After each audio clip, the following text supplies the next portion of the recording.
दोस्तों नमस्कार। ये है मार्गदर्शन फॉर सिविल सर्विसेज। मैं अनुराग चौधरी।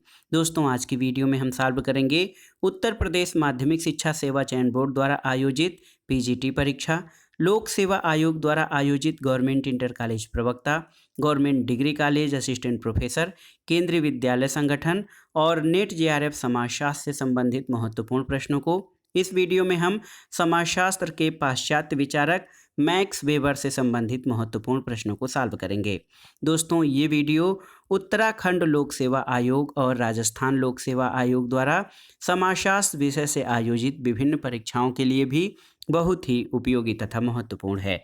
तो आइए शुरू करते हैं समाजशास्त्र के अंतर्गत पाश्चात्य विचारक मैक्स वेबर से संबंधित महत्वपूर्ण प्रश्नों को। दोस्तों आज की वीडियो का जो पहला प्रश्न है देखिए बहुत ही महत्वपूर्ण है। इसमें आपसे पूछा गया है वर्स्ट हेन की अवधारणा किसने दी है। देखिए वर्स्ट हेन की अवधारणा का प्रतिपादन किसके द्वारा किया गया है। ऑप्शन है एफ टॉनीज, कार्ल मैनहीम, मैक्स वेबर या फिर आगस्त काम्ट। तो सही उत्तर है दोस्तों वर्स्ट हेन की अवधारणा मैक्स वेबर के द्वारा प्रतिपादित की गई है। और आप देखिए दोस्तों मैक्स वेबर ने वर्स्ट हेन की अवधारणा का समाजशास्त्र में प्रयोग किया। और आप जान लीजिए कि वर्स्ट हेन जर्मन भाषा का एक शब्द है। इसका अभिप्राय अंतर्दृष्टि अथवा व्यक्तिगत बोध होता है जो एक व्यक्ति सामाजिक अंतरक्रिया और दूसरों की भूमिकाओं के निर्वाह द्वारा प्राप्त करता है और किसी तथ्य अथवा घटना को अंतर्दृष्टि द्वारा समझने के प्रयास को कुछ सीमा तक वर्स्ट हेन कहा जाता है।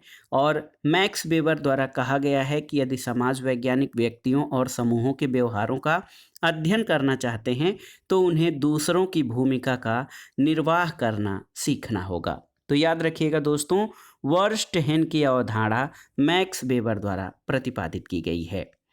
अगला प्रश्न है कि सामाजिक क्रिया का अर्थ समझने के लिए किसने वर्स्ट हेन की अवधारणा का प्रयोग किया। तो आप जानते हैं मैक्स वेबर ने। ऑप्शन ए आपका सही उत्तर है। अगला प्रश्न है दोस्तों निम्नांकित समाजशास्त्रियों में किसने वर्स्ट हेन यानी विवेचनात्मक सूझ की सामाजिक घटनाओं के विवेचन के लिए प्रयोग किया है। ऑप्शन है आपके वी पैरेटो, मैक्स वेबर, के डेविस या जी शिमेल। तो सही उत्तर है मैक्स वेबर द्वारा दोस्तों वर्स्ट हेन यानी विवेचनात्मक सूझ को सामाजिक घटनाओं के विवेचन के लिए प्रयोग किया गया है। अगला प्रश्न इसी से जुड़ा हुआ है कि वर्स्ट हेन उपागम से किसका नाम जुड़ा हुआ है। तो आप जानते हैं वर्स्ट हेन उपागम से मैक्स वेबर का नाम जुड़ा हुआ है।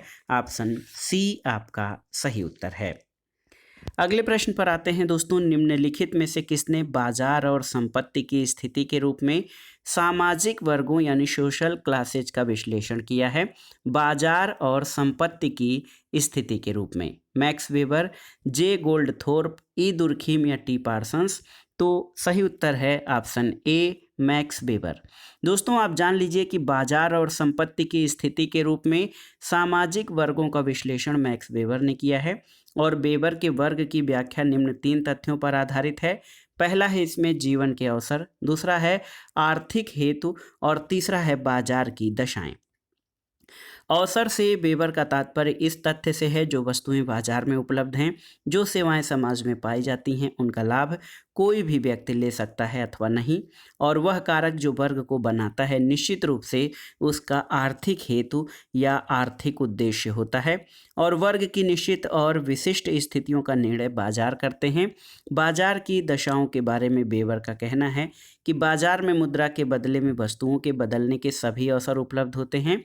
और इस प्रकार जहां एक और बाजार वर्ग की स्थिति का एक भाग है वहीं वर्ग का निर्धारण बाजार के प्रतिकर्ता का जो अभिस्थापन है, रुझान है, उसके द्वारा निश्चित होता है।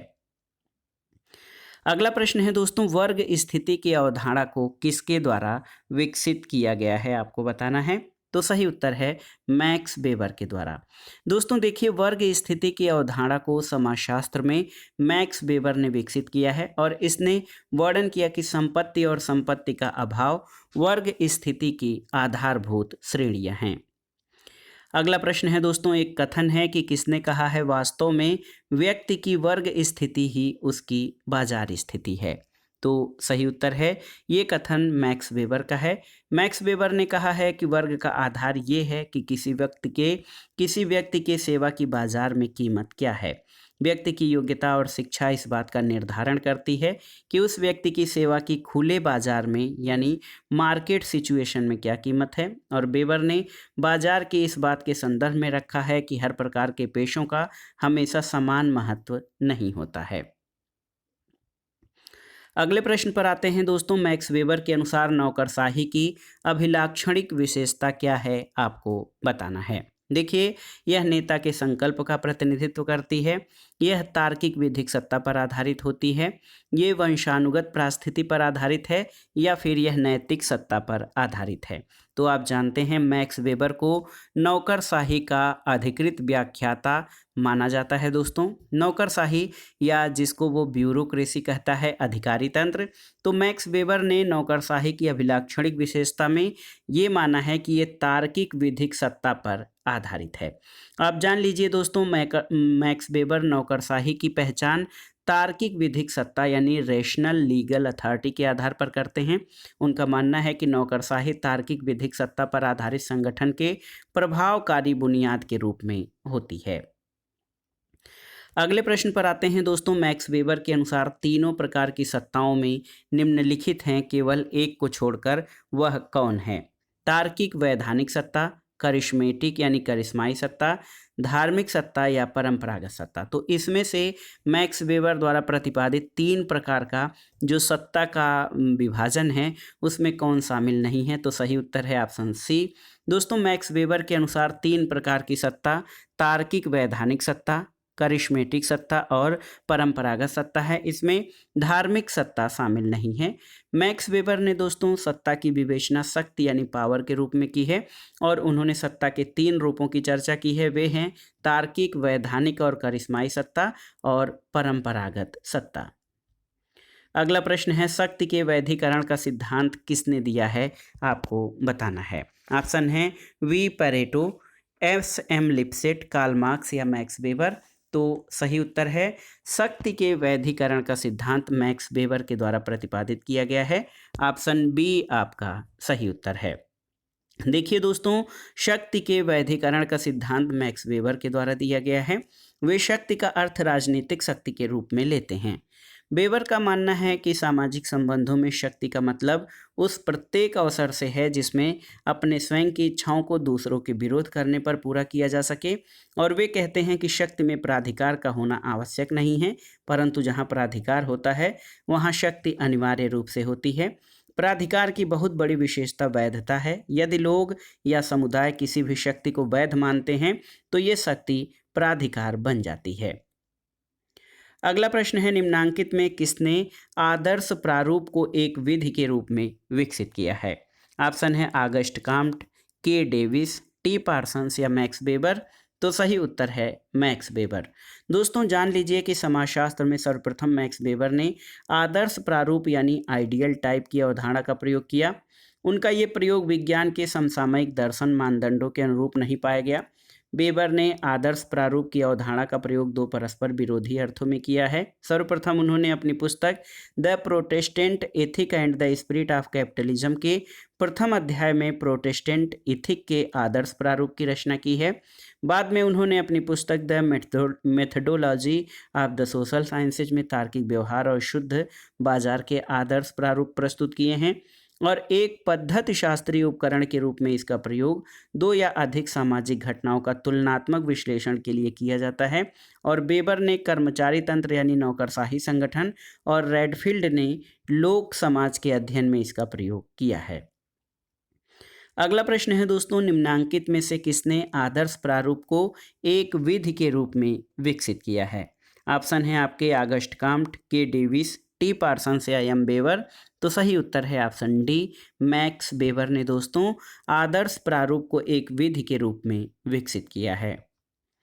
अगला प्रश्न है, आप देखिए कि समाजशास्त्र की पद्धति शास्त्र में आदर्श प्रारूप की अवधारणा को किसने विकसित किया है? तो आप जानते हैं मैक्स वेबर ने। ऑप्शन सी आपका सही उत्तर है।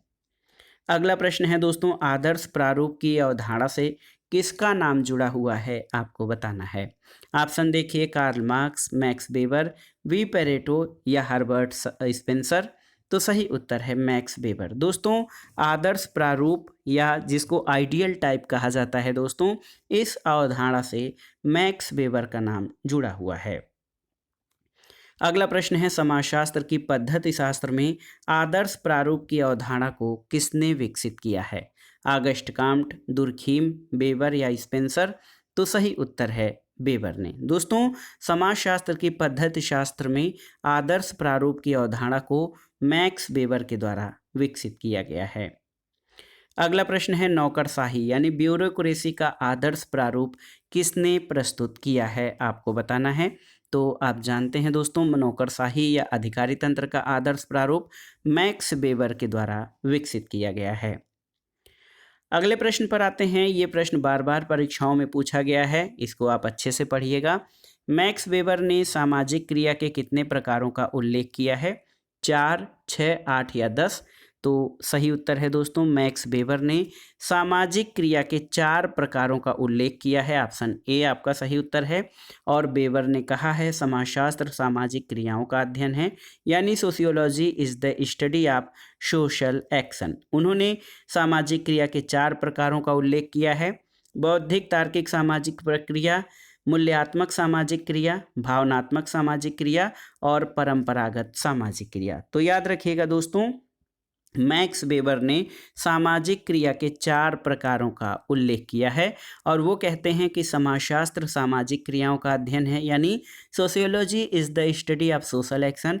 ये मैक्स वेबर का कथन है।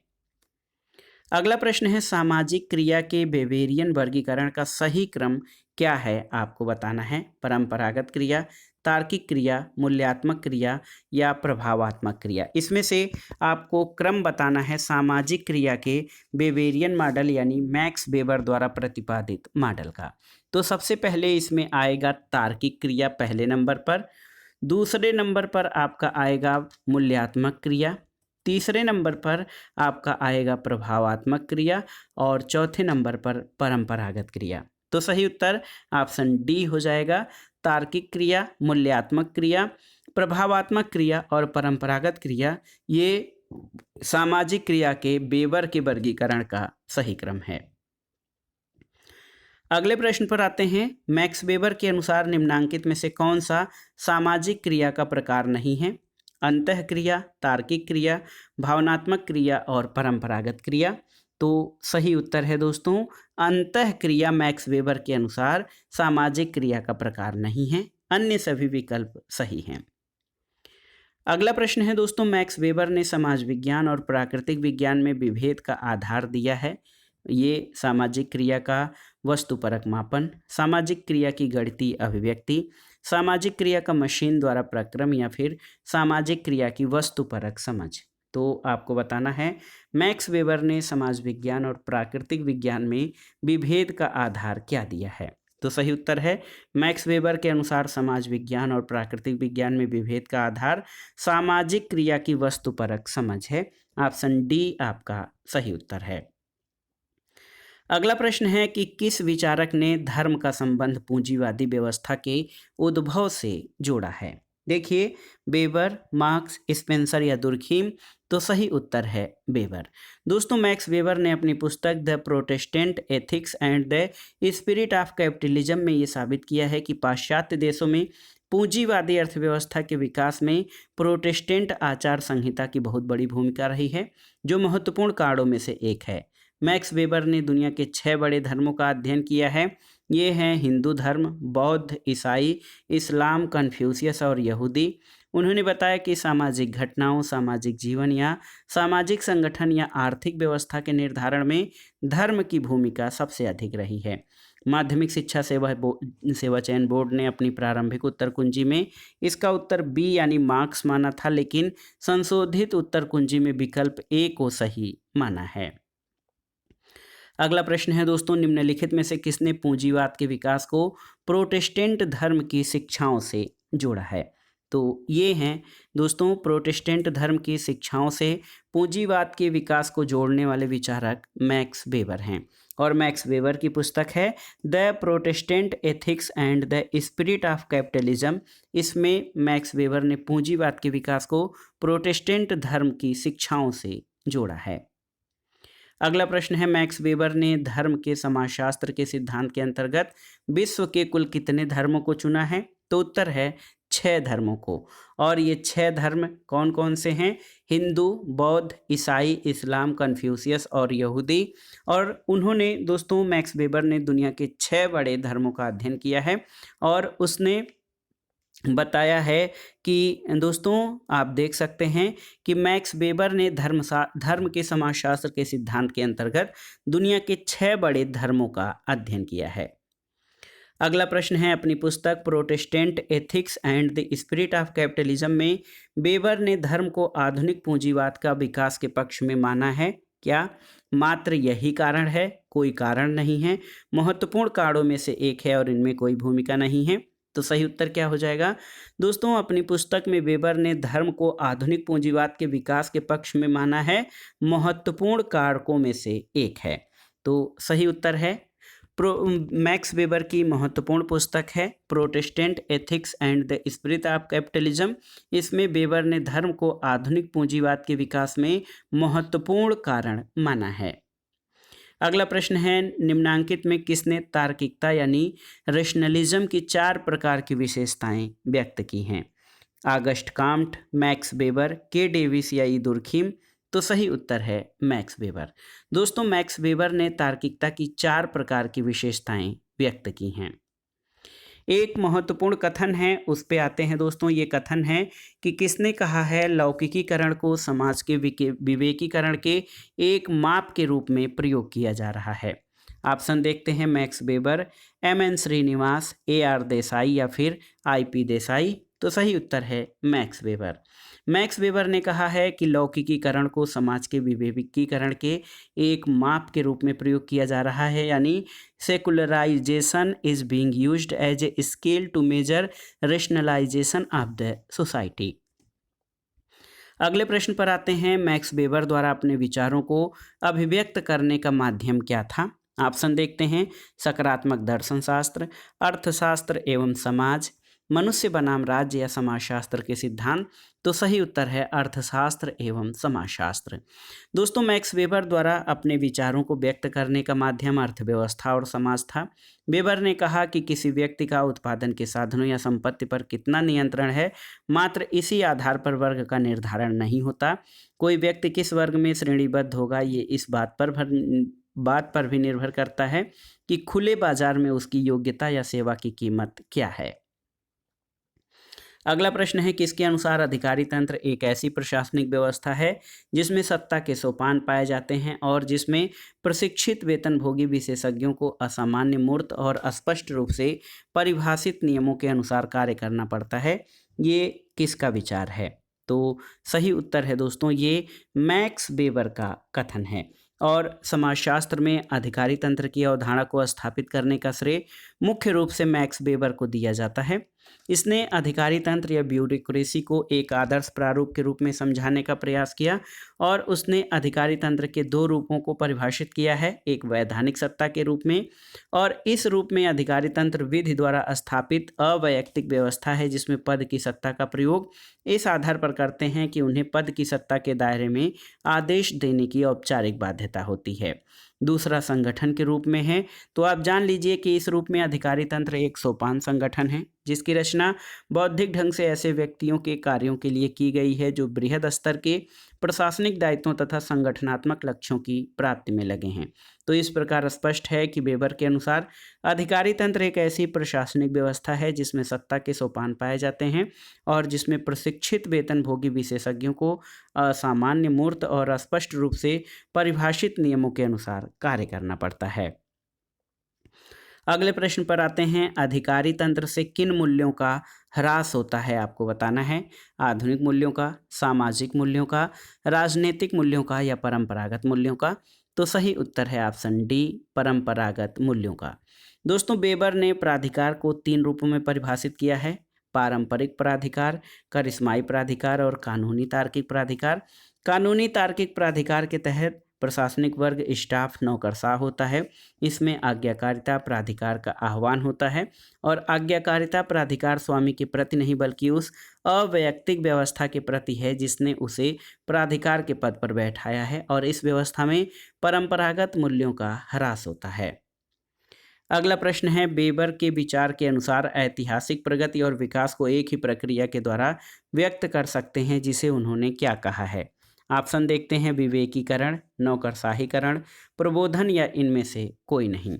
तो सही उत्तर है ऐतिहासिक प्रगति और विकास को एक प्रक्रिया विवेकीकरण के द्वारा जो है व्यक्त किया जा सकता है। और वेबर के विचार के अनुसार ऐतिहासिक प्रगति तथा विकास को एक प्रक्रिया द्वारा व्यक्त कर सकते हैं, जिसे उन्होंने विवेकीकरण कहा है। और जब वेबर दुनिया के महान धर्मों का तुलनात्मक अध्ययन की समस्या को उठाया था, तब उनके सामने यूरोपीय सभ्यता प्रमुख थी। वहाँ उन्होंने पाया कि इस सभ्यता में विवेकीकरण तथा अधिकारी तंत्र को स्वीकार करने के लिए बुनियादी तत्व थे।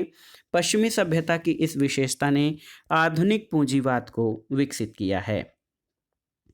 अगला प्रश्न है, सत्ता की प्रभुता का अर्थ क्या है? ऑप्शन देखिए, एक शासक का होना, शासित होने के लिए एक समूह होना, शास्त्रियों का शासकों के आदेशों की वस्तुगत स्वीकृति या उपर्युक्त सभी। तो सही उत्तर है उपर्युक्त सभी। आप देख सकते हैं दोस्तों, सत्ता के प्रभुत्व का अर्थ ऐसी स्थिति से है जिसमें एक ओर शासक होता है तो दूसरी तरफ शासित।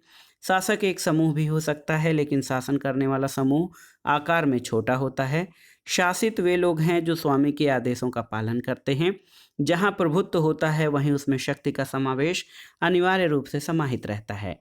प्रभुत्व में मालिक को आदेश देने का अधिकार होता है। और मैक्स वेबर ने सत्ता के निम्न 3 बुनियादी प्रारूपों का उल्लेख किया है: वैधानिक सत्ता, परंपरागत सत्ता और चमत्कारी यानी करिश्माई सत्ता।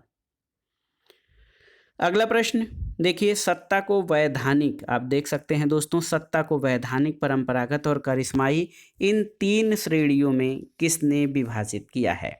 तो दोस्तों आप जान लीजिए, सत्ता का 3 श्रेणियों में विभाजन जर्मन अर्थशास्त्री और समाजशास्त्री मैक्स वेबर के द्वारा किया गया है। अगला प्रश्न है दोस्तों, ये है मार्गदर्शन फॉर सिविल सर्विसेज और आज की वीडियो में हम समाजशास्त्र के पाश्चात्य विचारक मैक्स वेबर से संबंधित महत्वपूर्ण प्रश्नों को सॉल्व कर रहे हैं। अगले प्रश्न पर आते हैं, सत्ता को वैधानिक, परंपरागत और चमत्कारी सत्ता में किसने वर्गीकृत किया है? तो सही उत्तर है एम वेबर यानी मैक्स वेबर ने दोस्तों सत्ता को 3 रूपों में, वैधानिक यानी लीगल, परंपरागत यानी ट्रेडिशनल और चमत्कारी यानी कैरिस्मेटिक 3 रूपों में विभाजित किया है। अगला प्रश्न और आज की वीडियो का आखिरी प्रश्न है, निम्नलिखित में से कौन सा वेबर द्वारा प्रस्तुत सत्ता के प्रकारों में से एक नहीं है? आपको बताना है। परंपरागत, तानाशाही, तार्किक वैधानिक या करिश्माई। तो सही उत्तर है तानाशाही सत्ता। देखिए दोस्तों, तानाशाही जो है सत्ता का प्रकार नहीं है जो कि मैक्स वेबर द्वारा वर्गीकृत किया गया है। मैक्स वेबर ने अपने सत्ता के जो है वर्गीकरण में 3 बुनियादी प्रारूपों का उल्लेख किया है। एक तो वैधानिक सत्ता, दूसरा परंपरागत सत्ता और तीसरा करिश्माई सत्ता। तो दोस्तों ये था आज का वीडियो। इसमें आपने समाजशास्त्र विषय से आयोजित विभिन्न परीक्षाओं के लिए मैक्स वेबर जो कि पाश्चात्य समाजशास्त्र विचारक हैं, इनसे संबंधित महत्वपूर्ण प्रश्नों को आपने सॉल्व किया, जो आपके आगामी परीक्षाओं के लिए बहुत ही उपयोगी हैं। आप मैक्स वेबर से संबंधित प्रमुख प्रश्नों को सॉल्व कर लीजिएगा, तैयार कर लीजिएगा, ताकि परीक्षाओं में जब ये प्रश्न पूछे जाएं तो आप आसानी से इनका सही उत्तर दे सकें। वीडियो आपको कैसा लगा हमें कमेंट बॉक्स में ज़रूर बताइएगा। वीडियो को लाइक करें, शेयर करें और इस चैनल मार्गदर्शन फॉर सिविल सर्विसेज को सब्सक्राइब करें। वीडियो देखने के लिए धन्यवाद दोस्तों, नमस्कार।